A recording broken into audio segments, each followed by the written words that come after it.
Madam Deputy Speaker. The Albanese Labor government recently announced that it was going to shut down the WA live sheep trade from May 2028. This decision was not backed by science, was not backed by legitimate animal welfare concerns. Instead, it was all about politics and ensuring that the Labor hold on inner city seats in Sydney and Melbourne.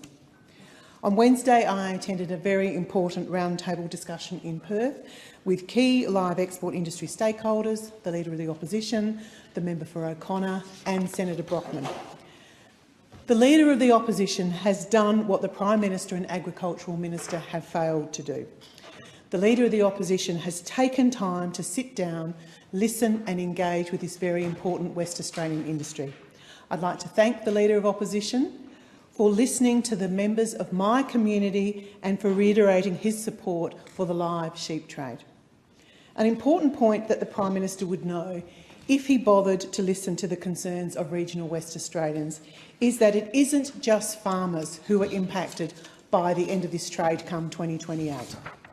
During our roundtable, we heard from members from the transport industry and from the shearing industry. They made it clear that this decision will mean less work in WA regional communities. Just think of the trickle effect that this ban would have on regional towns. It means less money going through local businesses and will ultimately force people out of towns. This means less children enrolled in schools and sporting clubs becoming unviable. We also heard from the live cattle exporters from my electorate of Durack, and I want to thank them for coming along to this very important meeting. They understand that they will be the next target of this anti-farming, anti-WA government.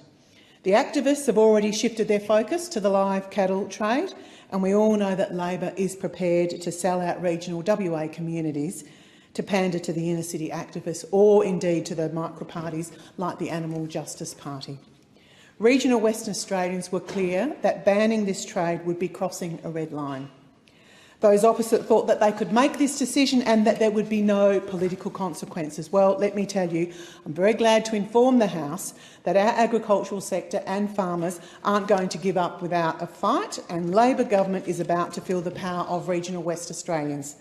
On this Friday, thousands of West Australians will come together to launch the Keep the Sheep campaign. What we'll see will be up to 1,000 vehicles, mostly farm vehicles and tractors, will be involved in a rally spanning across Perth. The purpose of this campaign is to inform the people of Perth, indeed the whole of Western Australia, how West Australian farmers and regional communities are being ignored and attacked by this Albanese Labor government. The message from regional WA and our agricultural industry is clear: keep the sheep.